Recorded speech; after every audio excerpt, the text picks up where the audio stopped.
बच्चा लोग, मैथ्स कोई रॉकेट टेक्नोलॉजी नहीं है। ये simple application of common sense है और अगर आपके पास कॉमन सेंस है तो यूज करिए और मैथ्स को एंजॉय करिए। देखो बच्चों, हम लोगों ने एक्सरसाइज 7.1 में देखा था कि बाई इंस्पेक्शन आप देखने से ही आपको पता चल जाता था कि भाई हम क्या इसको करेंगे कि वो ऐसे फॉर्मेट में आ जाए ताकि उसका डायरेक्ट इंटीग्रेशन हो जाए। लेकिन ये हमेशा पॉसिबल नहीं होता है और जितने भी फंक्शंस दिए हुए हैं सबका इंटीग्रेशन संभव नहीं होता है। इसलिए हम अब एडिशनल टेक्निक की हमको ज़रूरत पड़ती है और वो 3 एडिशनल टेक्निक होती हैं। एक होता है इंटीग्रेशन बाय सब्स्टिट्यूशन, दूसरा है इंटीग्रेशन बाय पार्शियल फ्रैक्शन और तीसरा है इंटीग्रेशन बाय पार्ट्स। अभी हम लोग डिस्कस करेंगे इस सेक्शन में इंटीग्रेशन बाय सब्स्टिट्यूशन की। तो इंटीग्रेशन बाय सब्स्टिट्यूशन में हमको क्या करना है? हमें देखना ये है कि हम एक ऐसे फंक्शन को टी सब्स्टिट्यूट कर लें, जैसे सपोज़ कर लें कि यहाँ दिया हुआ है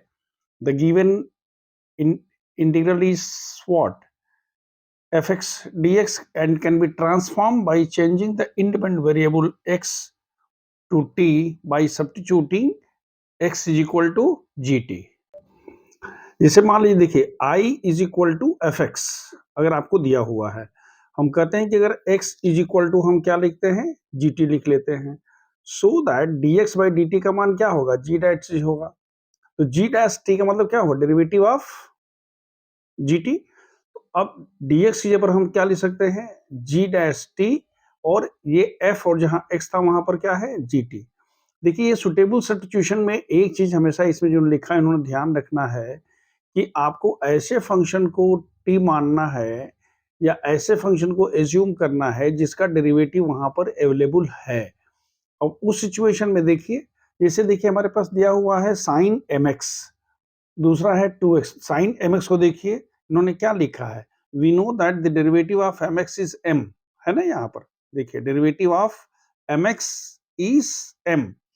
तो अगर derivative of mx is m दिया हुआ है, इसका मतलब क्या हुआ कि अगर हम mx को t मान लेते हैं तो m ds का मान क्या हो जाएगा, dt, यानी integration sine mt mx ds का मान क्या होगा, 1/m साइन t, और साइन टी का cos t, और फिर t को हम लोग क्या लिख देंगे, mx लिख देंगे। ठीक है।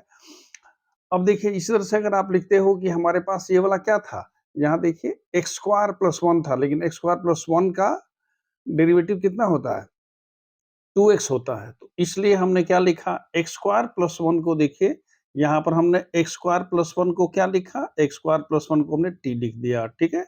तो उस केस में 2x ds का मान क्या हो गया, यहाँ पर dt हो गया। तो 2x dt, तो 2x जो यहाँ पर दिया हुआ है, इस 2x को हमने क्या लिख दिया, dt लिख दिया, और एक्स स्क्वायर प्लस टी को हमने क्या लिख दिया, t लिख दिया। तो हमारे पास कितना हो गया, ये हमारे पास हो गया integration sine T D T,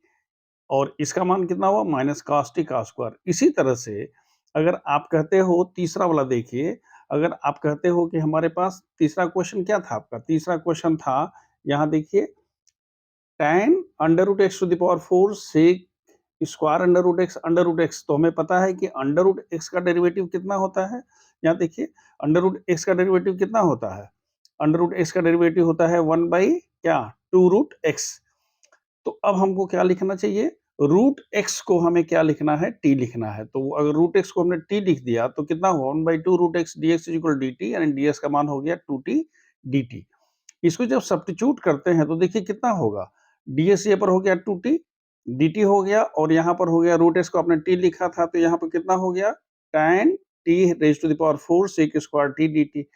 इसका मतलब क्या हुआ कि हमारे पास 2 tan t whole to the power 4 sec square t। लेकिन आपको पता है कि फिर अगर हम tan t को जब अगर हम क्या मान ले, u मान लेंगे, तो उसका डिफरेंशिएशन कितना होता है, sec स्क्वायर t होता है। तो इसलिए इन्होंने कहा है कि we can make another substitution tan t is equal to u। तो sec स्क्वायर t dt का मान कितना होगा बच्चों, sec स्क्वायर t dt का मान हो जाएगा कितना, du हो गया। मतलब ये हुआ कि आपके पास ये जो दिया हुआ है 2 tan square T sec square T, तो क्या हो गया 2u to the power 4 du।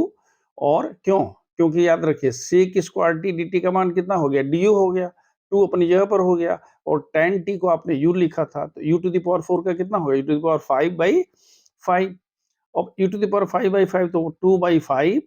tan t to the power 5/5, क्योंकि आपने उसको लिखा था, किसको, u को आपने क्या लिखा था, tan t लिखा था, लेकिन t को फिर आपने लिखा था √x, तो इसलिए t की जगह पर आपने √x कर दिया।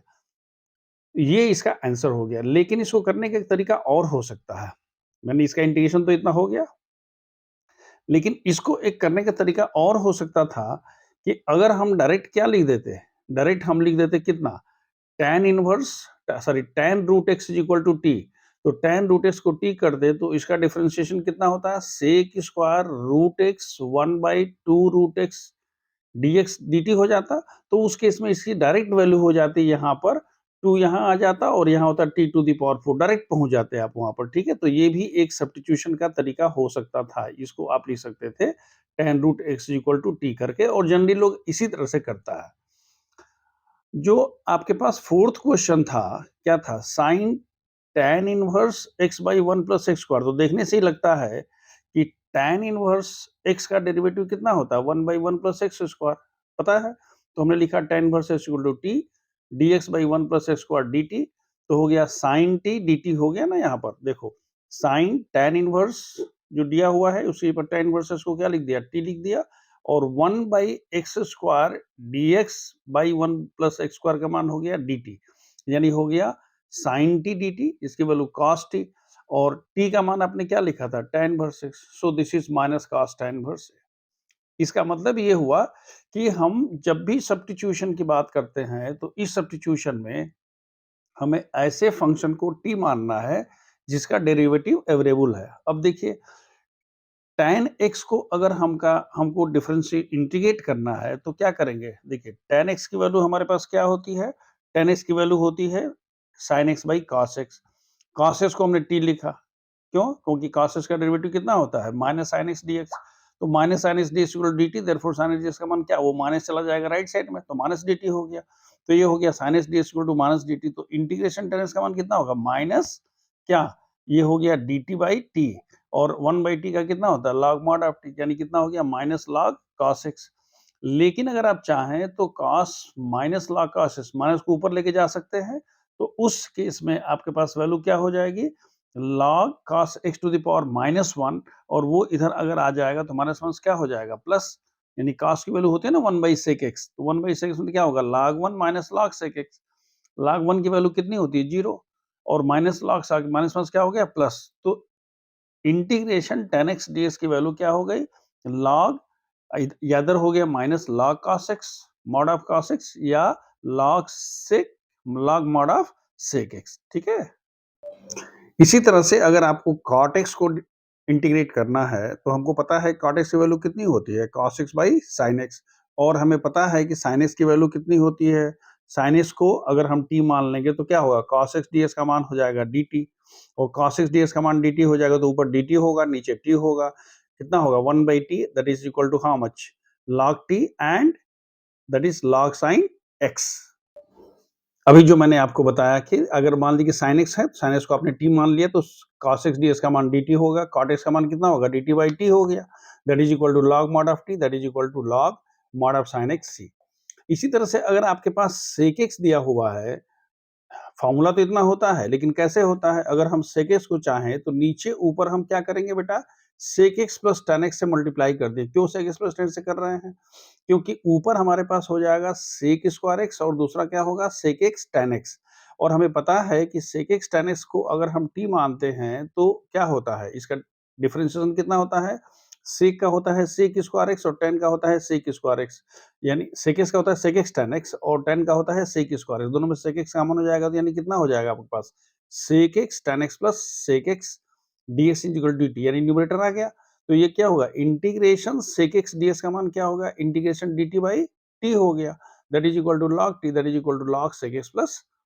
tan x plus c। इसी तरह से अगर आप क्या करना चाहते हो, कोसेक एक्स का करना चाहते हो, तो फिर वही बात, cosec x plus cot x को नीचे ऊपर मल्टीप्लाई कर दिया। क्यों, क्योंकि कोसेक एक्स कॉट एक्स को अगर आप डिफरेंशिएट करते हो तो इसकी वैल्यू होती है, कोसेक का कितना होता है, minus cosec x cot x, और कॉट एक्स का होता है माइनस कोसेक स्क्वायर एक्स, यानी दोनों में से अगर माइनस कोसेक एक्स कॉमन लोगे तो हो जाएगा cosec x plus cot x minus cosec x dx, यानी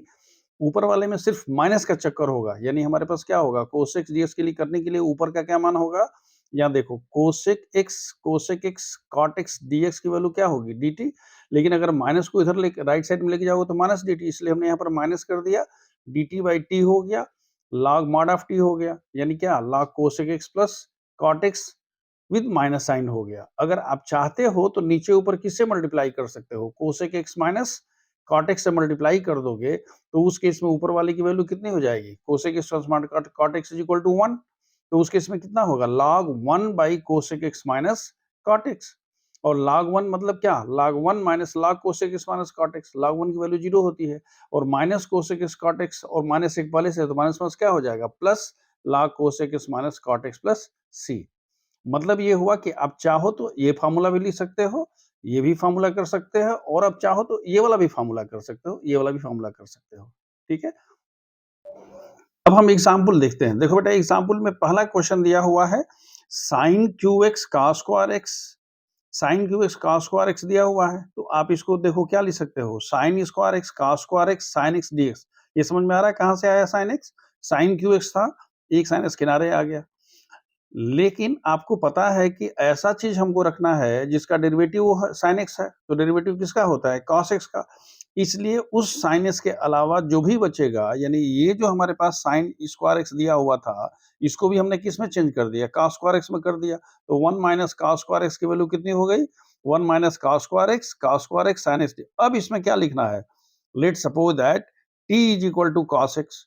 तो उस केस में dt का मान क्या होगा, माइनस साइन एक्स, क्यों, cos x का कितना होता है, cos x का होता है माइनस साइन एक्स dx, और उसका मान हो गया dt, तो वो माइनस आपका लेकर के कहाँ चले आओगे, राइट साइड में चले आओगे। राइट साइड में जब आते हो तो अब देखो कितना होगा, उस केस में हमारे पास इसकी वैल्यू क्या होगी, माइनस बाहर हो गया,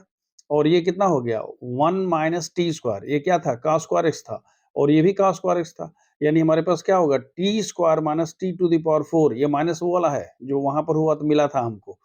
यानी अगर आप चाहते हो तो इसको लिख सकते हो माइनस आउटसाइड, और टी स्क्वायर का टी टू द पावर 3/3 और टी टू द पावर 4 का टी टू द पावर 5/5, यानी माइनस को अगर अंदर लेके चले जाओगे तो जो माइनस था ये प्लस हो जाएगा, और जो प्लस था वो माइनस हो जाएगा, तो कितना होगा, माइनस 1/3 cos क्यू एक्स और plus 1/5 cos x to the power 5 plus C, ठीक है। अगला जो क्वेश्चन है, दैट इज जो सेकंड वाला है, वो दिया है sine x by sine x plus A. याद रखिए sine x by x plus A था, अगर हम एक्स प्लस ए को टी रखेंगे तो dx की वैल्यू कितनी हो जाएगी बच्चों, dx की वैल्यू हो जाएगी dt, लेकिन अगर x को लिखना चाहोगे तो x का मान क्या होगा, x की वैल्यू कितनी हो जाएगी, x की वैल्यू हो जाएगी कितनी,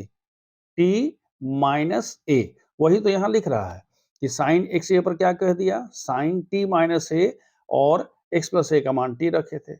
अब साइन ए माइनस बी का फॉर्मूला आपको पता है, sine A cos B minus cos A sine B, तो हमने कहा sine t cos A minus cos t sine A by sine t. अब दोनों को हम अलग अलग कर देते हैं, अलग अलग करो तो क्या होगा, sine t cos A by sine t, sine t cancel, तो कितना हुआ, कॉस ए, डी टी वहां से आ जाएगा, और जो दूसरा वाला यहाँ वाला है ये क्या होगा, साइन टी तो कैंसिल होगा नहीं, ये क्या होगा, साइन ए कांस्टेंट है बाहर होगा, तो क्या होगा, cos T by sine T, यानी कितना हुआ, कॉट टी। अब देखो यहाँ cos a की जगह पर तो cos a हो गया, कांस्टेंट है, इंटीग्रेशन dt का t हो गया, साइन ए कांस्टेंट है, लेकिन cot t का इंटीग्रेशन कितना होता है, log mod of sin t, यानी अब हम t का मान अगर रख देते हैं तो हमारे पास कितना होगा, cos a, t का मान x plus A minus sine A, और log t की वैल्यू कितनी जी, sine x plus A plus C,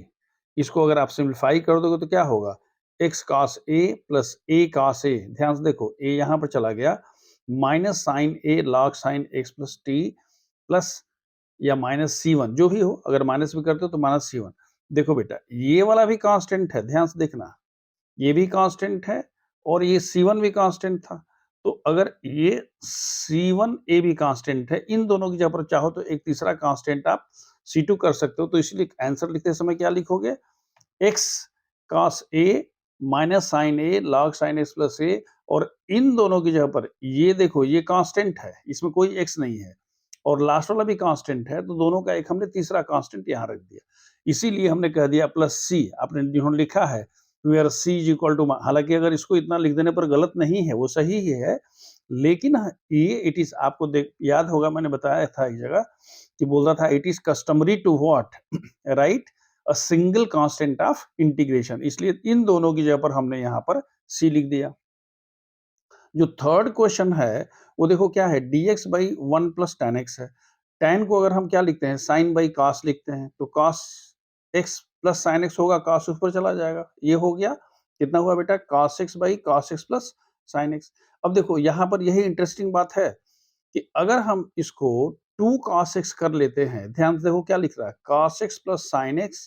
plus cos x minus sine x by cos x plus sine x. अब आपके मन में विचार जरूर आएगा कि सर ऐसा हम क्यों कर रहे हैं। देखो हम ऐसा इसलिए कर रहे हैं क्योंकि जो ही हम इसको दो पार्ट में डिवाइड करेंगे, एक तो क्या होगा बच्चों, एक होगा cos x plus sine x, और cos x plus sine x को अगर हम एक साथ लिख देंगे तो वो दोनों कैंसिल हो जाएगा, तो कितना होगा, 1 होगा, तो ये हो जाएगा 1/2, और वो वाला क्या हो जाएगा, 1 हो जाएगा। और जो दूसरा वाला पार्ट था, यानी देखो एक जो तुम्हारे पास यहाँ से यहाँ तक था और दूसरा यहाँ से यहाँ तक है, ये वाला पार्ट है, तो ये वाला पार्ट क्या हुआ, cos x minus sine x by cos x plus sine x dx। अब देखो इसका तो हो गया x/2 प्लस c1/2, जरूरी नहीं है c1/2 लिखना, c1/2 बाद में लिख सकते थे, याद है। और 1/2 cos x minus sine x by cos x, जब आगे पढ़ोगे तो पता चलेगा कि cos x plus sine x का डेरिवेटिव क्या होता है, cos x माइनस साइन, देखो साइन का cos होता है और cos का माइनस साइन होता है, तो you can directly right log mod of cos x plus sign x। हालांकि इन्होंने अलग से कुछ मान के कहा है, देखिए यहाँ पर इन्होंने क्या लिखा है, इन्होंने अलग से किया है, आप डायरेक्ट भी कर सकते थे, क्या लिखा है, cos x plus sine x is equal to t, cos x minus sine x is equal to dt, therefore dt by t equal to log mod of t plus c2 यानी log cos x plus c1। यानी आपने क्या लिखा है, x/2 plus c1/2 plus 1/2 log cos x plus sine x plus c2/2,